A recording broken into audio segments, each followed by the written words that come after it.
जय हिंद। आज के इस वीडियो में हम जानेंगे कि जो 3 फेस पावर सप्लाई होती है उसमें अगर हम तीनों फेसों को यदि हम चेक करते हैं, अगर हम उनकी जो वोल्टेज है वो चेक करते हैं 3 फेस पावर सप्लाई की, तो वह 440 वोल्ट हमें या 415 वोल्ट हमें शो करता है, ना कि 660 वोल्ट शो करता है। क्यों?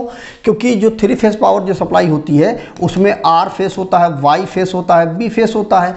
तो जब भी आप देखेंगे तो इसमें जो वोल्टेज होती है वो 220 वोल्ट होती है, इसमें भी हमारी 220 वोल्ट होती है और इसमें भी हमारी 220 वोल्ट होती है। तो यदि हम तीनों को जोड़ दें तो 660 वोल्ट ही हो जाता है। तो ऐसा क्यों नहीं होता है? जब हम चेक करते हैं तो 660 वोल्ट हमें क्यों नहीं दिखाई देता है, यहाँ पर हमको 440 वोल्ट ही क्यों दिखाई देता है? आज की इस वीडियो में हम इस चीज़ को समझेंगे। और इसके अलावा हम ये भी जानेंगे कि वोल्टेज को हमेशा 2 फेस के बीच में ही क्यों चेक किया जाता है, तीनों फेसों के बीच में वोल्टेज क्यों नहीं चेक किया जाता है, क्यों नहीं नापते, 3 फेस के बीच में क्यों नहीं नापा जाता है वोल्टेज को। इस वीडियो में हम लोग ये जानेंगे।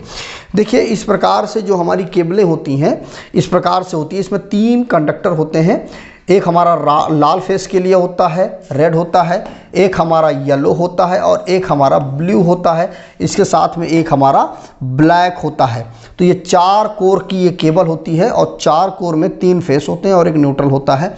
इस प्रकार से होता है। तो इनमें क्या होता है कि जब भी हम सप्लाई को चेक करते हैं, वोल्टेज को चेक करते हैं, तो इन्हीं दोनों के बीच में चेक करते हैं या इन दोनों के बीच में चेक करते हैं या इन दोनों के बीच में चेक करते हैं, ठीक है, या इन दोनों के बीच में चेक करते हैं या इन दोनों के बीच में चेक करते हैं। कुल मिला करके हम फेस टू फेस चेक करते हैं, ठीक है, फेस टू फेस चेक करते हैं या फेस टू न्यूट्रल चेक करते हैं। बस इन्हीं दोनों प्रकार से हम वोल्टेज को चेक करते हैं। इस वीडियो में इस चीज़ को समझते हैं। तो आइए एक एक करके इस सारे क्वेश्चन को, कन्फ्यूजन को दूर करते हैं। देखिए, सबसे पहले एक चीज़ समझ लीजिए कि जो ट्रांसफार्मर होता है जहाँ से हमें बिजली की सप्लाई मिलती है, वो जो होता है वो कुछ इस प्रकार से होता है, जो कि डेल्टा टू स्टार होता है हमारा, ठीक है। अब डेल्टा टू स्टार में क्या होता है कि जो डेल्टा साइड में होता है, ये चूंकि यह जो ट्रांसफार्मर है हमारा, यह स्टेप डाउन ट्रांसफार्मर है, ठीक है, जो कि हमें एलटी सप्लाई देता है। तो इसमें क्या होता है कि जब डेल्टा में हम यहाँ पे देते हैं तो यहाँ पर क्या होता है, यहाँ पर हमारा एचटी कनेक्शन होता है, यहाँ पे एचटी सप्लाई कनेक्टेड होती है, जो कि हमारी 11 kV या 33 kV इस प्रकार से हमारी सप्लाई कनेक्टेड होती है। और इस साइड में जो हमें वोल्टेज मिलती है वो मिलता है हमारा एलटी सप्लाई होती है। अब एलटी सप्लाई हमारी 415 वोल्ट होती है और प्लस उसके साथ में हमें न्यूट्रल मिल जाता है, जो कि इस स्टार पॉइंट में हमें मिलता है। तो इस प्रकार से, और इसमें क्या होता है, रेड फेस, येलो फेस और ब्लू फेस, 3 फेस हमें मिल जाते हैं और उसके साथ में ये हमारा न्यूट्रल का पॉइंट हो जाता है। तो इस प्रकार से हमारा जो सप्लाई होती है, जो हमें इलेक्ट्रिसिटी मिलती है एलटी साइड में, ठीक है। अब इसमें क्या होता है कि इसको समझिए आप। देखिए, यही चीज़ यहाँ पर बनाया गया है। ट्रांसफार्मर की देखो तीनों वाइंडिंग हैं, पहली वाइंडिंग, दूसरी वाइंडिंग, तीसरी वाइंडिंग, तीनों वाइंडिंग है। अब इसमें देखिए, जब हमारा ट्रांसफार्मर की एलटी साइड में, सेकेंडरी साइड में जब वोल्टेज निकलता है तो इस प्रकार से होता है कि प्राइमरी साइड से, ये हमारा प्राइमरी साइड से जब कोर के माध्यम से सब वोल्टेज जब सप्लाई जब उस साइड जाती है सेकेंडरी साइड में, तो इस प्रकार से होता है। तो इसमें देखिए, ये बीच वाला जो हमारा है वो न्यूट्रल का है, वो ये देखिए ब्लैक वाला, ये देखिए हमारा बीच वाला जो न्यूट्रल का है, वही चीज़ देखिए स्टार पॉइंट पे यहाँ पे बना दिया गया है। अब इसमें देखिए जो वोल्टेज नापी जाती है, देखिए ये हमारा न्यूट्रल हो गया, ये हमारा एक फेस हो गया, ये दूसरा फेस हो गया, तीसरा फेस, देखिए रेड फेस, ब्लू फेस और येलो फेस, तीनों फेस हो गए। तो इसमें देखिए फेस टू न्यूट्रल के बीच में जब हम वोल्टेज को नापते हैं तो हमें 240 वोल्ट या 220 वोल्ट हमें मिलता है, ठीक है। जब हम इस न्यूट्रल और इस फेस के बीच में नापते हैं तो 240 वोल्ट या 220 वोल्ट हमें मिलता है। और जब यह जो हमारा न्यूट्रल है और इसके बीच में, इस येलो फेस के बीच में हम जब नापते हैं तो देखिए इसके बीच में नापते हैं तो 240 वोल्ट यहाँ पर भी हमें मिलता है। और जब हम इस फेस से इस फेस के बीच में नापते हैं वोल्टेज को तो हमें 415 वोल्ट मिलता है। इस फेस से इस फेस के बीच में नापते हैं तो भी हमें 415 वोल्ट मिलता है। और जब इस फेस से इस फेस के बीच में नापते हैं तो भी हमें 415 वोल्ट मिलता है। मतलब कुल मिलाकर के ये हुआ कि जब लाइन टू लाइन नापते हैं हम तो 415 वोल्ट हमें मिलता है, और फेज टू न्यूट्रल जब हम नापते हैं तो हमें 40 वोल्ट हमें सप्लाई मिलती है। लाइन और फेस क्या होता है वो समझ लीजिए। देखिए इसके और इसके बीच में, मतलब फेस और न्यूट्रल के बीच में जब आप वोल्टेज को नापेंगे तो ये हमारा फेज वोल्टेज हो जाएगा। और इसके और इसके बीच में, मतलब दो लाइनों के बीच में जब हम सब वोल्टेज को नापेंगे तो ये हमारा लाइन वोल्टेज हो जाएगा। ठीक है, अब यहाँ पर देखिए वही चीज़ मैंने आपको बता दी है। लाल फेस और प्लस न्यूट्रल के बीच में 240 वोल्ट, पीला और न्यूट्रल के बीच में 240 वोल्ट, नीला और न्यूट्रल के बीच में 240 वोल्ट हमें मिल जाता है, जैसा कि मैंने आपको यहाँ पर बताया है। इसके अलावा लाल और प्लस पीला 415, लाल प्लस नीला 415 और नीला प्लस लाल इक्वल टू 415 वोल्ट हमें मिल जाता है। अब यहाँ पर देख लीजिए फेज और न्यूट्रल के बीच में जो वोल्टेज होती है वो 230 वोल्ट और फेज से फेज के बीच में जो वोल्टेज होती है वो 440 वोल्ट होती है। अब देखिए आपको लाइन वोल्टेज अगर पता करना है तो आपको क्या करना पड़ेगा कि जो फेज वोल्टेज है उसमें √3 का मल्टीप्लाई कर देंगे तो आपका लाइन वोल्टेज मिल जाएगा। ठीक है, देखिए जैसे कि 230 वोल्ट हमारा क्या है, फेज वोल्टेज हमारा 230 वोल्ट है, जैसा कि मैंने आपको दिखाया यहाँ पर 230 वोल्ट है फेज वोल्टेज। उसमें हम 1.732 मतलब √3 जो है हमारा उसका हमने मल्टीप्लाई कर दिया तो क्या हो जाएगा 398 वोल्ट हमें मिल गया। अब देखिए 398 वोल्ट, यहाँ पर क्या बताया गया 415 वोल्ट। तो देखिए क्या होता है कि इनके बीच में जो एंगल होता है वो चेंज होता रहता है, जिसकी वजह से 10-15 वोल्ट का फ़र्क आ जाता है, 10-15 वोल्ट का एरर, क्योंकि ये चीज़ लगातार चेंज होती रहती है ना। जब भी आप एसी सप्लाई को देखेंगे मीटर पर तो क्या होगा, उसकी जो वैल्यू है वो चेंज होती रहती है, तो 10-12 वोल्ट का फ़र्क आपको मिल जाएगा, क्योंकि इसका जो एंगल है वो चेंज होता रहता है। मतलब थोड़ा बहुत तो चेंज होता ही रहता है, क्योंकि इनके बीच में तो 120 डिग्री का कोण एंगल तो होता ही होता है, लेकिन ये थोड़ा बहुत चेंज होता रहता है, जिसकी वजह से ये वोल्टेज जो हमारा चेंज हो जाता है। अब यहाँ पर क्या 398 वोल्ट है तो 10-5 वोल्ट का फ़र्क आपको मिल जाएगा। ठीक है, तो इस प्रकार से हमारा जो वोल्टेज है वो हमको मिलता है। अब देखिए भार की जो फ्रीक्वेंसी है वो हमारी 50 हर्ट्ज है। अब यहाँ पर देखिए कि जो मैंने आपको बताया था कि तीनों फेसों में जोड़ करके हम 660 वोल्ट हमें क्यों नहीं मिलता है, उसको हम समझते हैं कि जो वोल्टेज है वो हमेशा दो फेस के बीच में ही क्यों नापी जाती है, इसका क्या कारण है। देखिए ये हमारा 3 फेस सप्लाई है, सिस्टम है। इसमें जैसा कि आपने पढ़ा होगा बचपन में, इस प्रकार से हमारा चतुर्थांश होता था।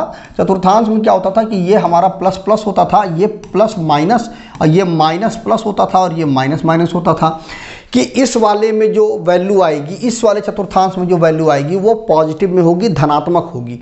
इसमें क्या होगा कि पॉजिटिव होगा और फिर उसके बाद नेगेटिव होगा, इसमें नेगेटिव होगा फिर पॉजिटिव होगा, और इसमें केवल नकारात्मक, केवल नेगेटिव वैल्यू ही आएगी। ये हमारा चतुर्थांश होता था। ठीक है, तो ये चीज़ आपने पढ़ी होगी बचपन में, हाई स्कूल वगैरह में इसको आपने ज़रूर पढ़ा होगा। तो यही चीज़ यहाँ पर भी है। देखिए जो तीनों फेस हैं हमारे, देखिए फेस 1, फेस 2, फेस 3, तीनों फेस हैं हमारे। अब यहाँ पर देखिए एक फेस है हमारा ये वाला, दूसरा फेस है ये, और तीसरा फेस है हमारा ये। देखिए जब फेस 1 पीक पे है और फेस 2 भी पीक पर है, तो देखिए तीसरा वाला फेस हमारा कहाँ है, माइनस में है। ये हमारा 0 डिग्री है ना, ये हमारा 0 है, ये चतुर्थांशी तो बना, ये चतुर्थांशी तो है। तो ये वाला जो हिस्सा है ये प्लस का है, और ये वाला जैसा मैंने आपको बताया ये माइनस का है। यही तो सीधी लाइन जा रही है, ठीक है, चतुर्थांश में। और ये हमारा माइनस प्लस माइनस है, और ये माइनस प्लस है, और ये हमारा माइनस माइनस है, और ये हमारा प्लस प्लस है। तो देखिए दोनों, ये दोनों जब मान पॉजिटिव में होंगे तो एक फेस हमारा कहाँ पे होगा, नेगेटिव में होगा, 0 होगा। ठीक है, मतलब एक समय पर दो फेस हैं। अब यहाँ पर देख लीजिए जब ये वाला फेस और ये वाला फेस अपने पीक पर है तो ये वाला फेस हमारा 0 पे है, माइनस में है। वही चीज़ यहाँ पर भी देख लीजिए, यहाँ पर और यहाँ पर दोनों फेस हमारे पॉजिटिव में हैं, तो ये फेस हमारा नेगेटिव में आ गया, 0 हो गया। अब ये फेस और ये फेस पॉजिटिव में है तो ये हमारा रेड वाला नेगेटिव में आ गया। जब ये फेस और ये फेस हमारे पॉजिटिव में है तो येलो वाला फेस हमारा नेगेटिव में आ गया। और जब ये रेड फेस और ब्लू, मतलब येलो फेस जब हमारे पॉजिटिव में है तो ब्लू फेस हमारा नेगेटिव में यानी 0 हो गया। कुल मिलाकर के बात ये हुई कि एक समय पर केवल 2 ही फेस ऐसे हैं जो कि पॉजिटिव में हैं, और बाकी एक फेस जो है हमारा वो नेगेटिव में है, 0 है। तो हम जो वैल्यू हमें मिलेगी वो 2 फेसों के बीच में ही वैल्यू मिलेगी, तीसरे फेस के बीच में नहीं मिलेगी।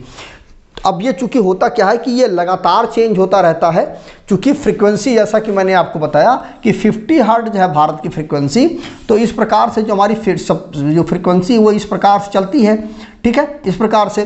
तो यहाँ से लेकर के यहाँ तक की जो एक फ्रीक्वेंसी हुई और फिर यहाँ से लेकर के यहाँ तक की दूसरी फ्रीक्वेंसी हुई। अब इस प्रकार से यह प्रक्रिया 50 बार होती है। और ये कितने देर में होती है? 1 सेकंड में होती है यह प्रक्रिया, क्योंकि 1 सेकंड में 50 बार फ्रीक्वेंसी हमारी चेंज हो रही है। तो क्या होता है कि 50 बार पॉजिटिव में 50 बार नेगेटिव में होता है। मतलब ये हुआ कि जो आपका बल्ब होता है ना, वो 50 बार 1 सेकंड में जलता है और 1 सेकंड में ही 50 बार बुझता भी है। लेकिन चूंकि होता क्या कि 1 सेकंड में यह प्रक्रिया होती है, तो आपकी आंखें इस चीज़ को देख नहीं सकती हैं। तो जब देख नहीं सकती, उसको आप कैसे देखेंगे? अगर आपको देखना ही है तो CRO की मदद से आप इस चीज़ को देखेंगे कि यह जो फ्रीक्वेंसी है वो चेंज होती है, CRO पे आपको दिखेगी। तो यहाँ पर क्या है कि यह जो प्रक्रिया है या 1 सेकंड में 50 बार प्लस में 50 बार माइनस में जाती है, इसीलिए आपकी आंखें जो हैं इस चीज़ों को समझ नहीं पाएंगी, पकड़ नहीं पाएंगी। इसीलिए क्या होगा कि एक समय पर जब आप बिजली को चेक करेंगे तो कोई 2 फेस ही आपको पॉजिटिव में मिलेंगे और उन्हीं फेसों को आपको वोल्टेज मिल पाएगी, उन्हीं का जो पोटेंशियल है आपको मिल पाएगा।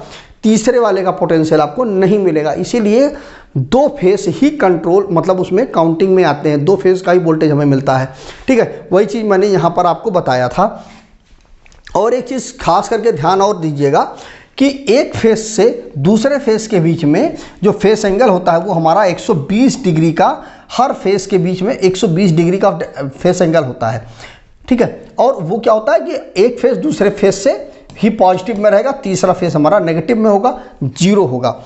तो सभी फेज एक दूसरे से 120 डिग्री पर शिफ्ट होते हैं और एक टाइम पर सिर्फ 2 फेज ही काम करते हैं। और तीसरा जो फेज होता है वह माइनस में, नकारात्मक नेगेटिव में होता है। इसीलिए एक टाइम पर सिर्फ 2 फेज ही नापे जा सकते हैं, मतलब मेज़र किए जा सकते हैं।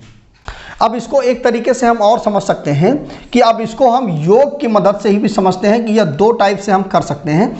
कौन कौन से 2 होते हैं? एक होता है हमारा स्केलर एडिशन और दूसरा होता है हमारा वेक्टर एडिशन। तो देखिए, जो स्केलर एडिशन होता है उसमें परिणाम ही हमें केवल मिलता है और इसमें परिणाम के साथ में दिशा भी हमें मिलती है। तो अब इसमें देखिए कैसा होता है, स्केलर एडिशन होता है, उसको भी समझ लीजिए। देखिए, मान लीजिए आप 2 किलोमीटर इस प्रकार से चले और फिर 1 किलोमीटर इधर गए और फिर 2 किलोमीटर इधर गए।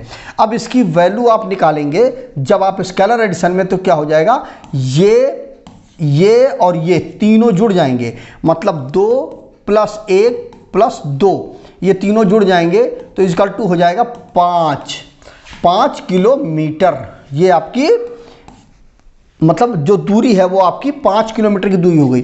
मतलब इस प्रकार से आपकी जो दूरी है वो काउंट होगी, ऐड होगी। लेकिन वहीं पर जब आप वेक्टर एडिशन की जब आप बात करते हैं तो वेक्टर एडिशन में क्या होता है, क्योंकि परिणाम और दिशा दोनों चीज़ें इसमें होती हैं, इसलिए इसमें देखिए 2 किलोमीटर आप इस प्रकार से चले और 1 किलोमीटर आप इस प्रकार से चले, तो आप 2 और +1 3 किलोमीटर नहीं जोड़ेंगे, आप इसको इस प्रकार से जोड़ेंगे। इस चीज़ को आप कैलकुलेट करेंगे तब जाकर के आपकी जो वैल्यू है वह वेक्टर एडिशन में मिलेगी। तो जो हमारी 3 फेज सप्लाई होती है उसमें परिणाम और प्लस दिशा दोनों हमें मिल जाती है, जिसकी वजह से इसकी जो वैल्यू है वो हमारी वेक्टर एडिशन में जोड़ी जाती है। इसीलिए जो इसकी वैल्यू होती है, जैसे मान लीजिए हमारा जो फेज वोल्टेज है वो हमारा मान लीजिए 230 वोल्ट है, तो इसमें हम √3 का मल्टीप्लाई कर देंगे तो हमारा लाइन वोल्टेज मिल जाएगा जो कि 415 वोल्ट हमें मिल जाता है, ठीक है। तो इस प्रकार से आप कैलकुलेट कर सकते हैं कि फेज वोल्टेज से लाइन वोल्टेज निकाल सकते हैं, लाइन वोल्टेज से फेज वोल्टेज निकाल सकते हैं।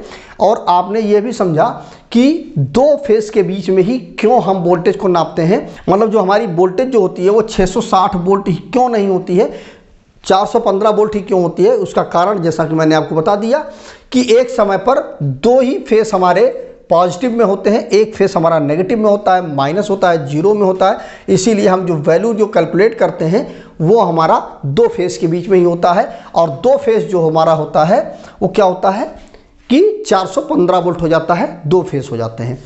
तो मुझे उम्मीद है कि आपको यह चीज़ समझ में आ गया होगा कि एक इस तरीके से भी समझ में आ गया होगा कि 2 फेस हमारे पॉजिटिव में होते हैं, इसीलिए हम 2 फेस को ही कैलकुलेट करते हैं, 2 फेस को ही जोड़ते हैं। और तीसरा जो मैंने आपको वेक्टर एडिशन के बारे में बताया है जिसकी वजह से इसको इन दोनों को नहीं जोड़ना होता है, हमको इससे हमें कैलकुलेट करना होता है, जो कि हमारा वेक्टर एडिशन में हम काउंट करते हैं।